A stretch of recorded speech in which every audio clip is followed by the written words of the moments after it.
Hello everyone. आज का topic है हमारा परमाणु।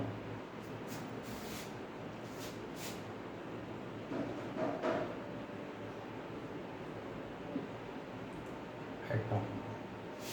जैसा कि हम पहले से जानते हैं, परमाणु क्या है? पदार्थ की सबसे छोटी इकाई, स्मॉल यूनिट ऑफ सब्सटेंस।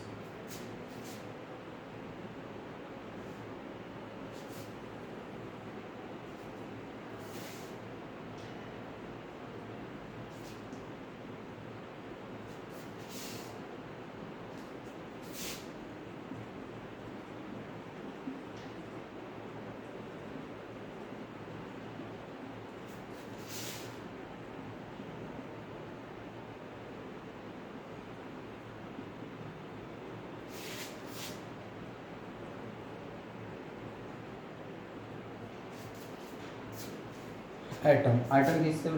दो प्रकार के कणों से मिलकर बना होता है। एक है स्थायी, एक है अस्थायी। स्थायी को हम मूल कण भी कह देते हैं, फंडामेंटल पार्टिकल।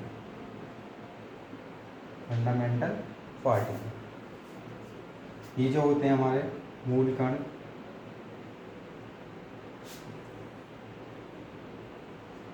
ये हैं इलेक्ट्रॉन, प्रोटॉन और न्यूट्रॉन। इलेक्ट्रॉन, प्रोटॉन और न्यूट्रॉन। अस्थायी कण जो होते हैं हमारे, जैसे पॉजिट्रॉन या फिर न्यूट्रिनो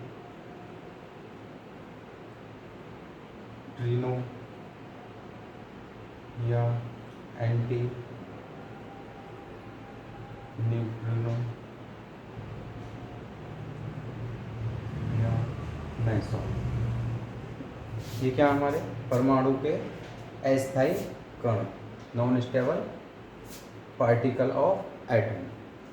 ये positron, neutrino, anti neutrino, meson, ये कब कब आते हैं? जब कंपाउंड रिएक्शन करता है।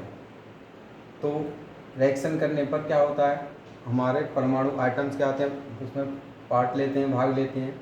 तो उस टाइम पर जब रिएक्शन होती है, क्या होता है, टूटते हैं।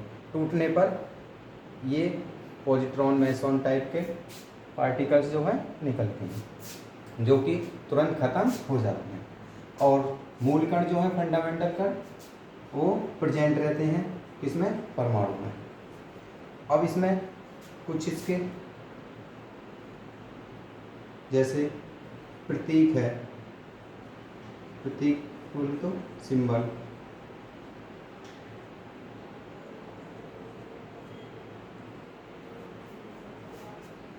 सिंबल इलेक्ट्रॉन का सिंबल जो होता है E या फिर -1 E, 0 से दिखा सकते हैं। प्रोटॉन को P या H1 से दिखा सकते हैं। न्यूट्रॉन को N से या 0 और 1 से दिखा सकते हैं। इसके बाद है आवेश, मतलब चार्ज। इन पर चार्ज होता है। इलेक्ट्रॉन का जो चार्ज होता है वो नेगेटिव होता है। प्रोटॉन पर जो चार्ज होता है पॉजिटिव, और न्यूट्रॉन पर चार्ज नहीं होता। इसके बाद है इसका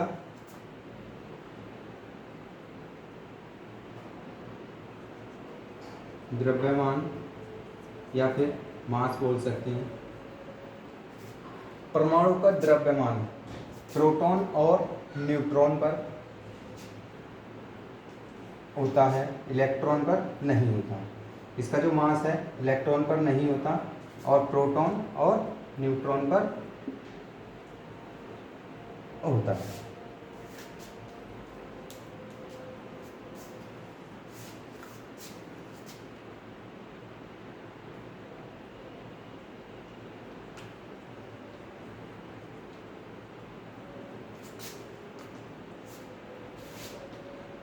प्रकार से हम देख सकते हैं कि अब इनकी खोज क्यों आता है।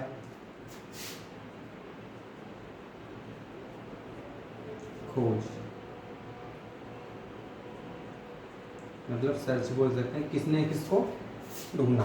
अब इलेक्ट्रॉन को किसने खोजा, जे थॉमसन ने। प्रोटॉन को किसने खोजा, अर्नेस्ट रदरफोर्ड। और न्यूट्रॉन को किसने खोजा, जे चैडविक। इसके लिए एक ट्रिक है याद करने के लिए, ईंट पर नॉच। ई से इलेक्ट्रॉन, टी से थॉमसन, पी से प्रोटॉन, आर से रदरफोर्ड, एन से न्यूट्रॉन और च से चैडविक। हम इस प्रकार से इसको याद रख सकते हैं।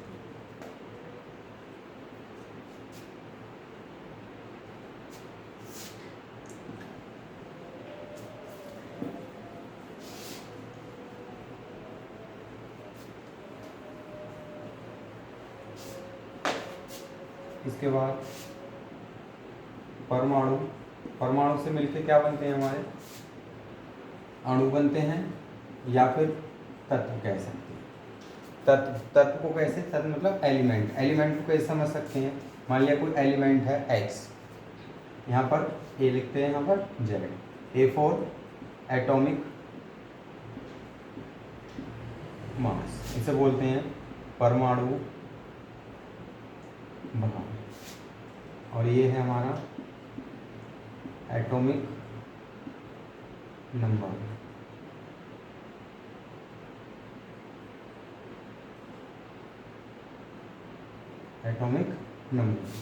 मतलब परमाणु क्रमांक। परमाणु का देखो स्ट्रक्चर समझ सकते हैं हम यहाँ पर। मान लिया इसका नाभिक है, न्यूक्लियस, नाभिक। इसके चारों तरफ इस प्रकार से सेल होते हैं, कोष जिन्हें बोलते हैं कोष। नाभिक में क्या होता है, हमारे प्रोटॉन प्लस न्यूट्रॉन प्रेजेंट होते हैं। और ये जो कोष हैं इनमें क्या होता है,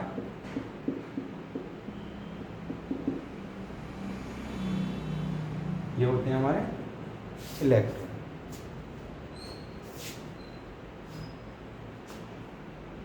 परमाणु क्रमांक, एटॉमिक नंबर कैसे निकाल सकते हैं। एटॉमिक नंबर क्या होता है, नंबर ऑफ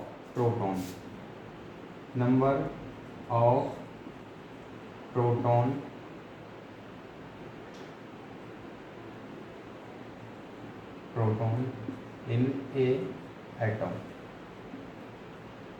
किसी एटम में प्रोटॉनों की संख्या क्या कहलाती है, एटॉमिक नंबर। अब यहाँ पर एक चीज़ और देख सकते हैं,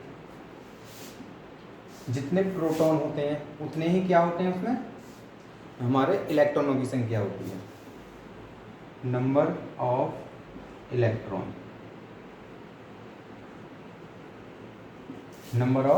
इलेक्ट्रॉन, अब आता है हमारा एटॉमिक मास। एटॉमिक मास क्या होता है, number of proton plus number of neutron.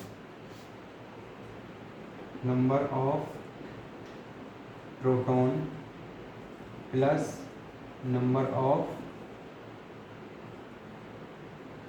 Neutron. न्यूट्रॉनों की संख्या और प्रोटॉनों की संख्या क्या कहलाती है, हमारी परमाणु भार। अब देखो, या तो इलेक्ट्रॉन दिए होंगे तो हम इलेक्ट्रॉन और प्रोटॉन बराबर होते हैं, तो यहाँ पर रखकर प्रोटॉन न्यूट्रॉन की संख्या के साथ क्या निकाल सकते हैं, उसका एटॉमिक मास निकाल सकते हैं। इसको हम ऐसे लिख सकते हैं फॉर्मूला की फॉर्म में,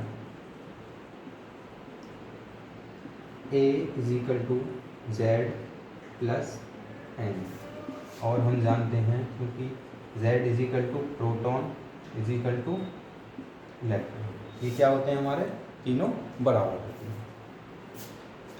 जैसे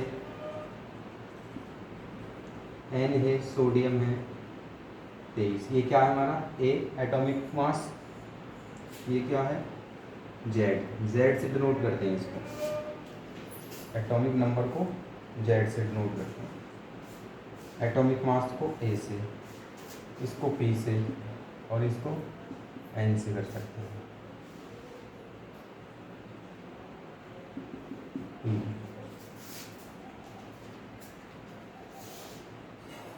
एटॉमिक नंबर क्या है हमारा Z। तो इसमें हम बता सकते हैं प्रोटॉन कितने हैं हमारे 11, इलेक्ट्रॉन कितने हैं वो भी कितने हैं 11, और एटॉमिक नंबर तो Z पता ही है, लेकिन न्यूट्रॉन कैसे निकालेंगे, न्यूट्रॉन निकालेंगे पर एटॉमिक नंबर माइनस प्रोटॉन, तो कितना आ जाएगा 23 माइनस कितना आया 12, न्यूट्रॉनों की संख्या कितनी आई इसमें 12। इस प्रकार से हम कोई भी सवाल कर सकते हैं।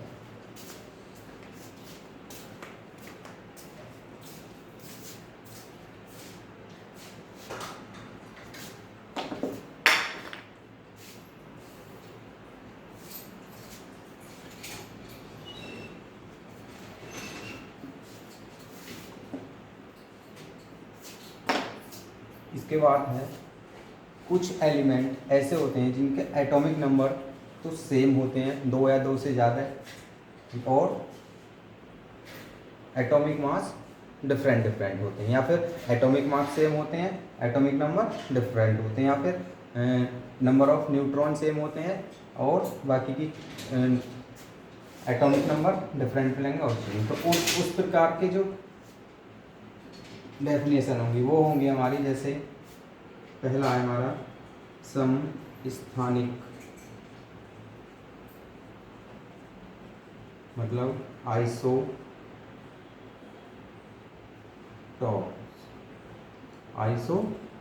सम का मतलब समान, स्थानिक मतलब स्थान, समान स्थानों, क्योंकि पीरियोडिक टेबल में हम जो परमाणु क्रमांक होता है उसी के अकॉर्डिंग उसे जगह देते हैं, स्थान देते हैं। तो समस्थानिक आइसोटॉप्स, इसको हम लिख सकते हैं 2 या 2 से ज़्यादा ऐसे तत्व जिनके एटॉमिक नंबर सेम हो और एटॉमिक मास डिफरेंट हो, तो उन्हें हम क्या बोल सकते हैं समस्थानिक। जैसे हाइड्रोजन है H2 या फिर क्लोरीन ले सकते हैं 35 और 37 मिलता। दूसरा होता है समभारिक,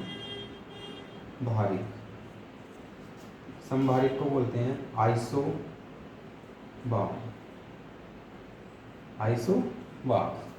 इसमें क्या होता है एटॉमिक मास तो सेम होता है लेकिन एटॉमिक नंबर डिफरेंट होगा। जैसे एज दिखा सकते हैं हम,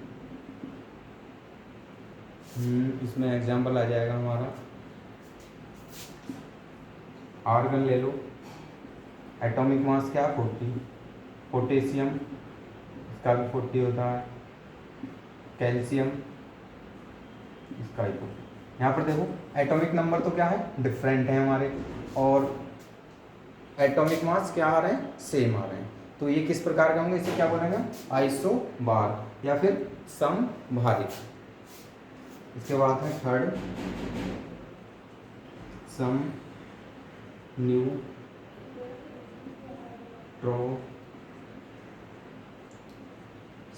न्यूट्रॉन आइसोटॉन्स। जैसे आइसोटॉन मतलब जो न्यूट्रॉनों की संख्या होगी वो क्या होगी इसमें समान होगी। जैसे 1H3, ये एलिमेंट लिया किसके साथ, He हीलियम के साथ। न्यूट्रॉन की संख्या कैसे निकालते हैं, atomic mass minus atomic number, कितना आएगा 2, इसमें भी कितना आएगा 2, तो क्या है हमारे न्यूट्रॉन क्या है दोनों में सेम है। तो इस प्रकार के जो एलिमेंट होंगे उन्हें क्या बोलेंगे हम, सम न्यूट्रॉनिक या आइसोटॉन्स। या और ले सकते हैं, जैसे कार्बन है, नाइट्रोजन, इसमें भी क्या है हमारे न्यूट्रॉनों की संख्या कितनी आएगी, 7 आएगी। तो इस प्रकार के जो एलिमेंट होंगे उन्हें क्या बोलेंगे हम, आइसोटॉन्स। Thank you.